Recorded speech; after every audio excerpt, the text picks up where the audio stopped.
amenez-le-moi ici. Jésus parla sévèrement au démon qui sortit de lui. Et l'enfant fut guéri à l'heure même. Dans d'autres versions, on dit à l'instant même. Alléluia. Amen.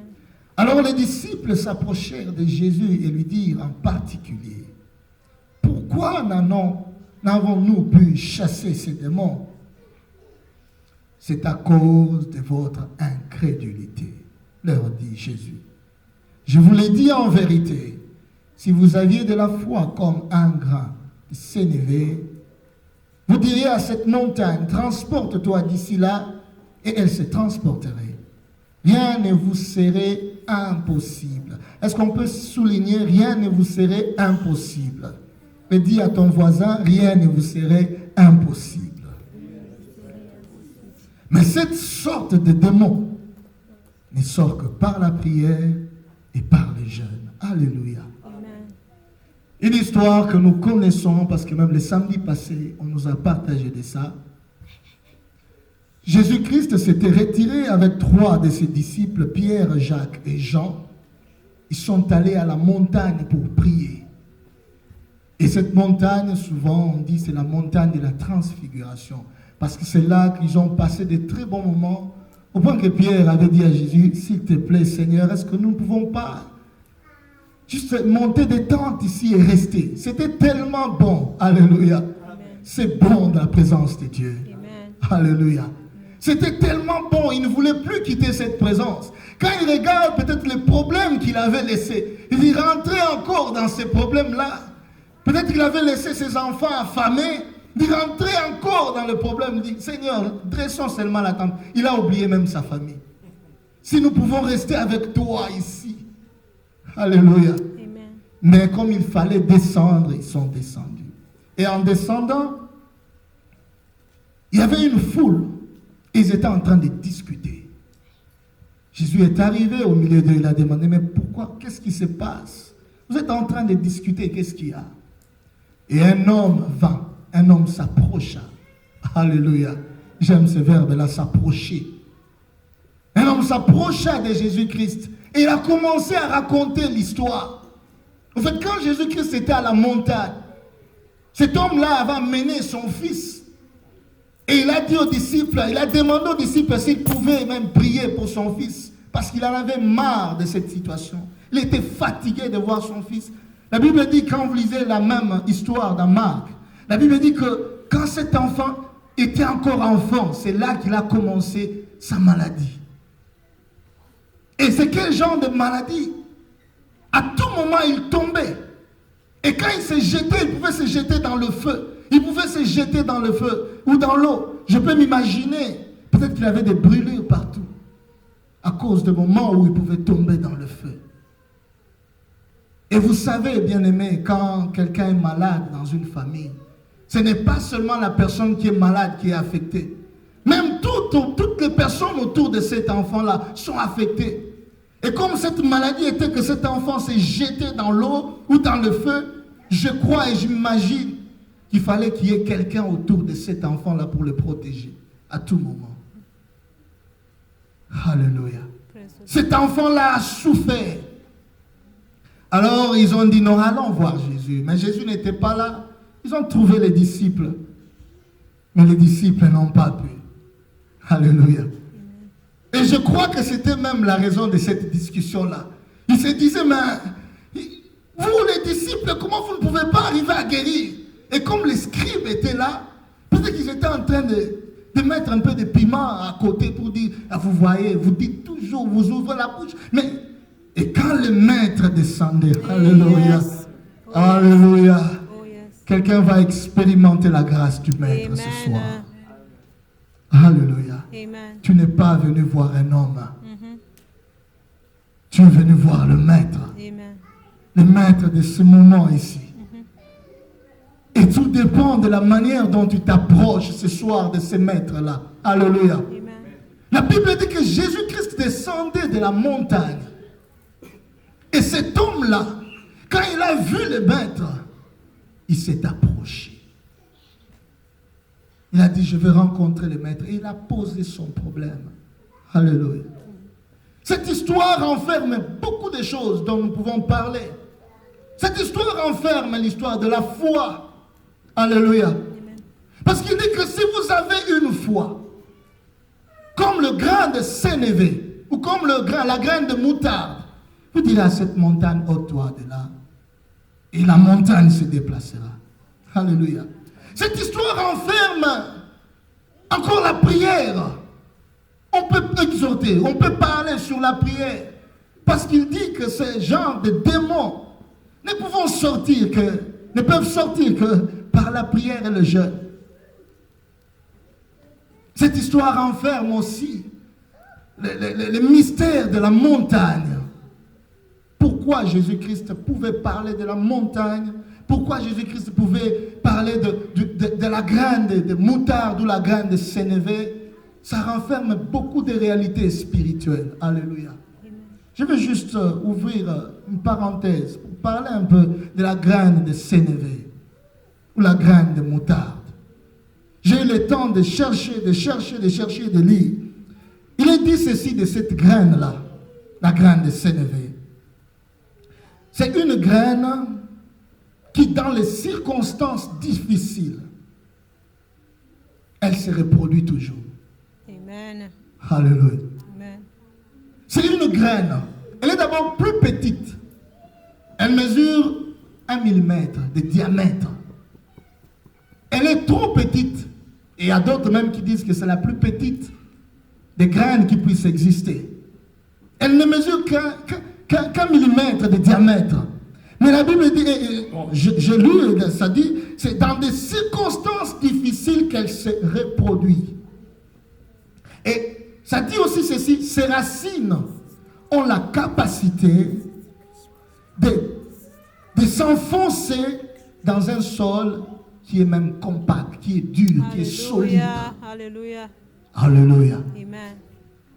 Même quand le sol est dur, le sol refuse, mais les racines de cette graine-là s'enfoncent. Alléluia. Et ça dit encore ceci. La culture de moutarde favorise la croissance et la culture des autres plantes tout autour. C'est-à-dire quand tu plantes la graine de sénévé, quand ça commence à se produire, ça favorise même les autres plantes qui sont tout autour. Alléluia. Amen. Alléluia. Ça favorise même les autres plantes qui sont tout autour pour croître, pour grandir, pour germer. Et ça dit encore ceci. La culture de la graine de moutarde a pour effet d'interrompre les cycles de maladies dans les céréales. Oh yes. Oh yes. Alléluia. Amen. C'est-à-dire que quand tu plantes la graine de moutarde, ça arrête même certaines maladies. Oh yeah. Oh, Jésus est merveilleux, n'est-ce pas? Yeah. Jésus ne dit rien au hasard. Moi, je cherche toujours à savoir qu'est-ce qui est caché derrière ce que Jésus-Christ dit. Parce que si nous prenons seulement l'image grande, sénévé, montagne, tu peux un jour te tenir devant des montagnes et commencer à crier, déplace-toi. Je te dis que cette montagne-là ne se déplacera pas. Alléluia. Amen. Mais ce n'est qu'une image que Jésus-Christ était en train de me donner. Et la dernière caractéristique que je relevais de cette graine de moutarde, on l'a fait paître en saison pour les agneaux. Pourquoi pour les agneaux? Parce que sa consommation par les agneaux leur fait gagner du poids. Alléluia.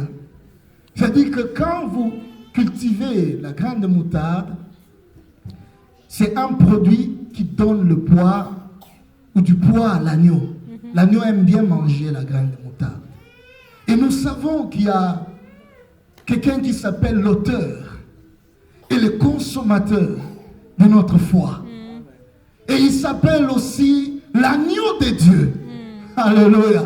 Il s'appelle aussi l'agneau de Dieu. Oh, yes. C'est-à-dire qu'il a besoin de ta foi, qui est comme la graine de moutarde, Amen. pour qu'il puisse la consommer. Oh, parce yes. qu'il est l'auteur et le consommateur de ta foi. Alléluia. Amen. C'est pourquoi Jésus-Christ, il a pris cette image, il a dit, si tu as... Vous savez, ici, il ne parlait pas de la foi plus petite. Il a dit, si vous lisez bien, il a dit homme de peu de foi. C'est-à-dire que cette image, il parlait par rapport à la taille. Ok? Mais quand il s'agit de grains de sénévé, ce n'est pas par rapport à la taille, mais c'est par rapport, en fait, la graine c'est par rapport à la taille, mais peu c'est par rapport à la quantité. C'est-à-dire que quand tu as une foi plus petite, par rapport à sa quantité, ce n'est pas beaucoup. Jésus-Christ a besoin d'une foi qui est, pas, je ne sais pas si je peux me faire comprendre, mais ce n'est pas par rapport à la quantité, et par rapport à la taille, comme la graine de sénévé, mais c'est par rapport à la grandeur de cette foi que tu portes dans ton cœur. Jésus-Christ cherche quelqu'un qui a une grande foi. Une grande foi pour déplacer les montagnes. C'est pourquoi il a dit, homme de peu de foi. Votre foi est encore trop peu pour déplacer une montagne. C'est pourquoi même cet enfant, vous n'avez pas su le guérir. Il attend que ta foi puisse grandir. Alléluia. C'est pourquoi à la fin, il a dit, il y a des moments où il faut entrer en jeûne et prier pour chasser certains démons. Alléluia. Parce que quand tu entres en jeûne et en prière, en fait, tu fais élever ton esprit. Tu commences à comprendre les choses spirituelles mieux que quiconque. Parce que la foi, ça nous fait entrer dans une dimension du surnaturel. Et ça nous enlève de voir le naturel comme étant impossible. Alléluia. Amen. Ça nous fait voir le naturel comme étant possible. Parce que c'est la foi qui nous transporte dans les choses surnaturelles et nous amenons les choses à l'existence. Alléluia. Amen. Quand vous regardez même la définition de la foi selon Paul, il a dit que, nous allons lire ça dans Hébreu 11. J'aime bien cette définition parce qu'elle renferme tout. On peut donner beaucoup de définitions, mais ça renferme tout. Elle dit ceci. Or, la foi est une ferme assurance. Ça commence d'abord avec une ferme assurance. Tu ne te poses pas de questions. Ça doit être ferme. Posé sur un bon fondement. Et le fondement de la foi, c'est la parole de Dieu. Amen. Alléluia. Ne cherche pas la foi ailleurs. Si ce n'est pas basé par rapport à la parole de Dieu, tu es en dehors. Alléluia. Et si tu veux vaincre n'importe quel combat de ta vie, quelles que soient les procédures que tu vas utiliser, mais si tu as la foi, tu sortiras vainqueur. Amen. Alléluia. Aujourd'hui, nous avons 2 courants, ou même 3 ou 4 courants, mais le courant que moi j'entends, il y a le courant de combat spirituel et il y a le courant aussi de l'action de grâce, la louange et l'adoration. C'est-à-dire que pour vaincre, il faut entrer dans des prières, des combats spirituels. Mais ce n'est pas mauvais. Alléluia. Et il y a d'autres aussi qui disent, ça ne sert à rien de combattre parce que Christ a déjà vaincu. Il ne faut seulement que louer et adorer. C'est aussi bon. Alléluia. Mais j'aimerais vous dire une vérité. Dans tous les 2 cas, si vous n'avez pas la foi, vous allez passer votre temps en train de chanter, de louer pour ne rien recevoir. Ou en train de prier, de chasser les démons qui ne vont pas partir. Parce que tu es en train de faire quelque chose sans la foi. Le fondement de toute victoire, c'est la foi. Amen. Alléluia. Et le fondement de toute foi, c'est la parole de Dieu. Amen. Quelqu'un peut dire Amen. La foi est une ferme assurance des choses qu'on espère. D'abord, il faut avoir une ferme assurance. Et puis maintenant, il faut espérer quelque chose. Alléluia. Amen. Peut-être ce soir, je ne sais pas qu'est-ce que tu espères. Mais il faut avoir quelque chose que tu espères. Et une ferme assurance et avoir quelque chose que tu espères. Et maintenant, suivez là où il y a les surnaturels. Il dit une démonstration de celle qu'on ne voit pas. C'est là où le problème commence. Comment démontrer, si on dit que tu es malade, comment démontrer que tu es réellement guéri? Pendant que le corps te dit que tu es malade. Alléluia. Une démonstration de celle qu'on ne voit pas. Tu ne vois pas ça encore, mais tu dois démontrer réellement que je le suis. Alléluia. Amen. Tu ne vois pas encore la guérison. Tu ne vois pas encore la richesse. Tu ne vois pas encore le travail que tu cherches. Tu ne vois pas encore le mariage que tu cherches. Tu ne vois pas encore les enfants que tu cherches. Tu ne vois pas encore. Mais tu démontres. C'est ça la foi. Oh, yeah.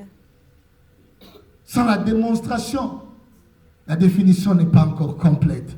Alléluia. Et pour l'avoir possédé, les anciens ont obtenu un témoignage favorable. Tu vas aussi obtenir un témoignage favorable ce soir à cause de la foi que tu vas posséder. Et l'image que Jésus-Christ nous donnait, parlant de grain de sénévé, il voulait juste nous dire, quelles que soient les circonstances que tu es en train de traverser, quels que soient les problèmes que tu es en train de traverser, ta foi va germer. Ta foi va produire des fruits. Ta foi va percer les problèmes. Quelle que soit la dureté des problèmes que tu es en train de traverser, ta foi va percer. Alléluia. Amen. Ta foi va percer ces problèmes. Quelqu'un a défini la percée comme étant aller au fond sans pour autant savoir là où tu es en train de partir. Alléluia. Tu ne sais pas là où tu es en train de partir, mais tu pars toujours. Alléluia. Et une autre image qui nous donne, ta foi peut sauver ceux qui sont autour de toi. Alléluia. Quand vous lisez cette même histoire dans Marc, l'homme dit, Seigneur, je crois que tu vas guérir mon enfant. Mais je n'ai pas de foi. Alléluia. Fais-le à cause de ta foi. Parce que moi, ma foi est faible. S'il faut me poser la question sur mon enfant, je ne sais pas s'il va être guéri. Mais que ça ne soit pas à cause de ma foi, mais que ça soit à cause de ta foi. C'est la foi de Jésus-Christ qui avait sauvé cet enfant. C'est-à-dire, il y a des fois, la foi de ton prochain peut te sauver. Alléluia. La foi peut arrêter n'importe quelle situation qui part à l'encontre de la parole de Dieu. La graine de sénévé, elle est toute petite, jetée dans la terre, en train de souffrir. Et au-delà de la chaleur, au-delà de tous les moments que cette graine-là est en train de passer sur la terre, on vient encore de jeter de l'eau. Et c'est en train de s'étouffer, passer des moments difficiles. Mais c'est dans ces moments difficiles-là qu'il est en train de se former. Et de donner la vie, de sortir. Et c'est une plante qui sort. Et les racines sont en train encore d'entrer. Et selon la démonstration, on dit que dans un potager, c'est la plante la plus grande. Alléluia. Amen. Venant d'une petite graine, mais c'est la plante la plus grande dans un potager. La plante et la graine de sénévé. Jésus est l'agneau de Dieu. Et ce soir, il veut consommer ta foi. Alléluia. Tout ce qu'il te demande, c'est que tu portes une foi. La foi pour renverser les montagnes. La foi pour déplacer les montagnes. Je disais ceci. Cet homme, quand il a vu Jésus, dans la version parole de vie, la Bible dit ceci. Quand il fut revenu auprès de la foule, un homme s'approcha de Jésus-Christ. Le premier point, bien-aimé, ce soir, que j'aimerais que tu puisses retenir, c'est s'approcher de Jésus. Ce soir, j'aimerais trouver quelqu'un qui va s'approcher de Jésus. Alléluia. Amen. Vous savez, il y a des fois, nous venons ici parce que nous avons des habits à vendre. Ou bien parce que je viens demander ma dette. Ou bien parce que j'ai un rendez-vous avec quelqu'un. Ou bien non, j'ai un manque à faire, je vais aller même à l'église. Il y a beaucoup de raisons de foi quand nous venons dans l'église. Nous ne venons pas souvent. En tout cas, la plupart des cas, les gens ne viennent pas pour chercher la face de Dieu. Ils viennent peut-être des fois pour rencontrer quelqu'un. Non, moi je vais à l'église parce que je vais trouver mon mariage. Non, je vais à l'église parce que je vais avoir une connexion. C'est bien beau. Mais quand tu t'approches d'un homme, tu n'auras pas ça. Alléluia. Amen. Mais quand tu t'approches de Jésus, tu viens chercher Jésus-Christ, il te donnera les choses en reste. Amen. Alléluia. Amen. Cet homme, il s'était approché des disciples. Il n'a pas reçu ce qu'il était en train de chercher. Mais quand il s'est approché de Jésus-Christ, alléluia, Amen. Dieu est en train de chercher quelqu'un qui va s'approcher de lui ce soir. Il s'est approché de Jésus. J'ai cherché la définition, s'approcher, s'approcher, s'approcher. Ça veut dire venir auprès de quelqu'un afin d'attirer son attention. Cet homme s'est approché de Jésus pour attirer l'attention de Jésus. Vous savez, dans la foule, hein, on regarde tout le monde, on voit tout le monde. Des fois, on ne voit pas un individu. Alors ce type, il s'est réellement approché de Jésus. Alléluia. Il n'a pas regardé la foule, mais il a cherché à attirer l'attention de Jésus-Christ, à obtenir faveur. Bien-aimé, ce soir, nous sommes nombreux, nous tous nous sommes venus chercher Dieu. Mais j'aimerais que toi, tu t'approches de Oh, Jésus. yeah. Attire l'attention de Jésus-Christ vers toi. Que Jésus-Christ te voie, que Jésus-Christ te regarde, toi. Bien que nous sommes dans la foule, s'il faut écouter, qu'il écoute ta prière ce soir. Alléluia. Amen. Il s'est approché. Il est allé à l'encontre de Jésus-Christ. Et Jésus-Christ l'a donné du temps. Et la Bible dit, la deuxième des choses, qu'est-ce que cet homme-là a fait? Il s'est jeté à genoux. Alléluia. Il s'est jeté à genoux. Bien-aimé, moi, quand il faut prier, je n'ai que 3 positions. Alléluia. Soit je suis debout dans la présence de Dieu, en train de prier. Soit je suis à genoux dans la présence de Dieu, en train de prier. Soit je m'endors par terre dans la présence de Dieu, en train de prier. Vous savez pourquoi je ne m'assois pas? Parce qu'il n'y a que Dieu qui doit être assis sur le trône. Amen. Alléluia. Amen. Il est le seul qui est assis sur le trône. Et quand tu t'approches dans sa cour, dans la cour royale, il n'y a que le roi qui est assis. Alléluia. Amen. Et tout le monde est debout. Et quand tu veux peut-être plaider, qu'est-ce qu'on fait? On part à genoux devant le roi. Et tu commences à plaider. Et ce soir, j'aimerais que nous puissions adopter certaines positions dans la présence de Dieu. Laissons seul Jésus-Christ assis sur le trône. Alléluia. Amen. La Bible me dit ceci dans Apocalypse. Quand Jean était en train de pleurer, qui est digne d'ouvrir le livre de vie et d'en rompre les 7 sceaux, un vieillard lui dit, oh, ne pleure pas, parce que voici le lion de la tribu de Juda. Il a été trouvé digne d'ouvrir les livres et d'en rompre les sceaux. Et vous savez qu'est-ce qui s'est passé après? La Bible dit, les 4 êtres vivants et les 24 vieillards se prosternèrent devant le roi de gloire, se prosternèrent devant le Dieu Tout-Puissant. Et les 4 êtres vivants, ils prennent leur couronne, ils jettent aux pieds de Jésus-Christ pour dire à Jésus, nous sommes rien, nous sommes rien.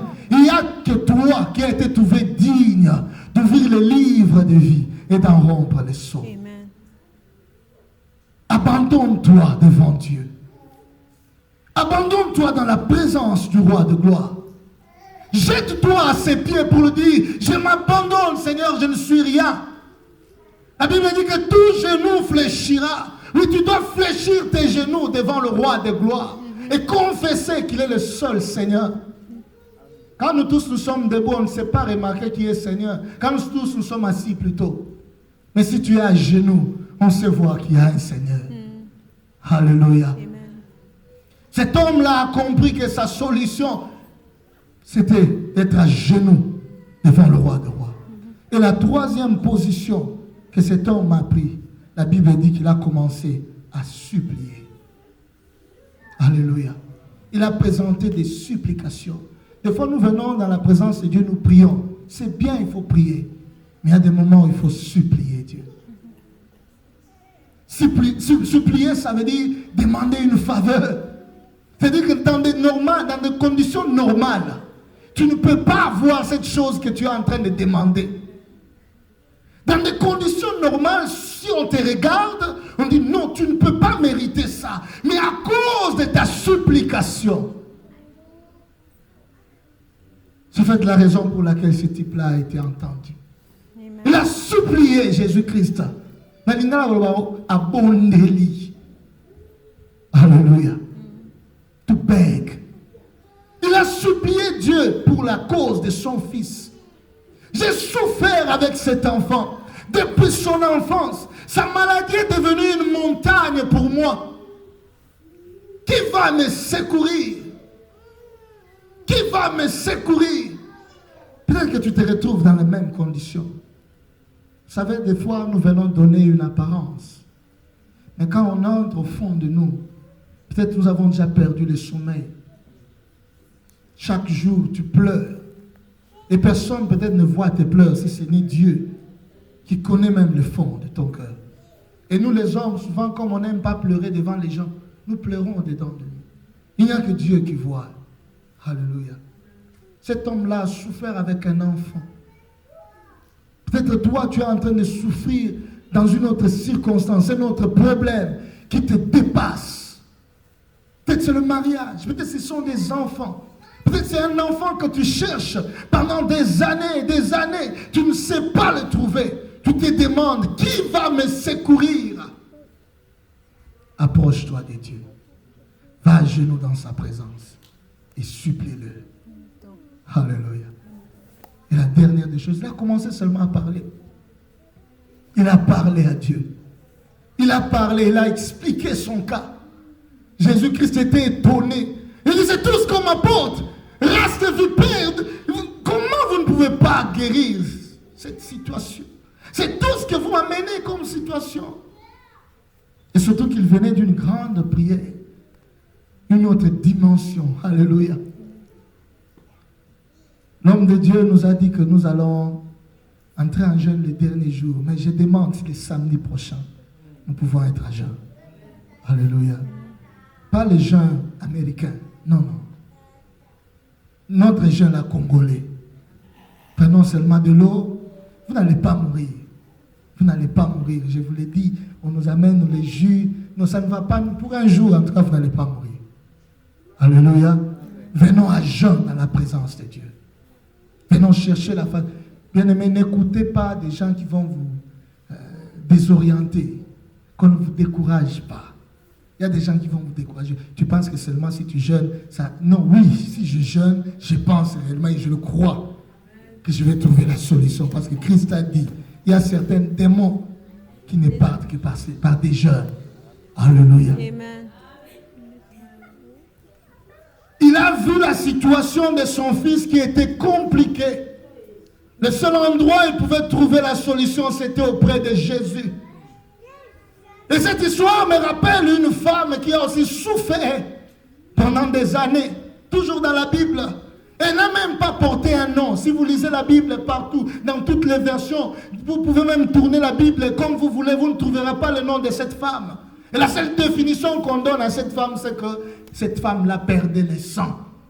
Parce que c'était devenu sa définition. Je ne sais pas comment on te définit. Peut-être on te définit comme étant un chômeur, on te définit comme étant un soulard, on te définit comme étant quelqu'un qui ne met pas au monde, on te définit comme étant quelqu'un qui ne sait pas garder les enfants. Ou on définit, on a donné même peut-être une définition à ta famille. On a donné un nom à tes enfants à cause de la situation que tu es en train de traverser. Mais cette femme-là, la Bible dit ceci. Elle a entendu parler de Christ. Après avoir tout perdu, il a tout investi pour sa santé. Peut-être c'est ton cas. Tu as tout investi. Tu as tout investi et tout est parti. Jusqu'à aujourd'hui, tu n'as jamais trouvé de solution. Il a tout investi dans sa vie. Il n'a pas. Mais le jour où il a entendu parler de Christ, comme vous entendez parler de Christ aujourd'hui, cette femme-là dit, si je puis seulement toucher. Alléluia. Jésus-Christ est en train de chercher quelqu'un qui va le toucher ce soir. Nasimbayo Yesue, Nasimbayo, Nasimbayo Yesue.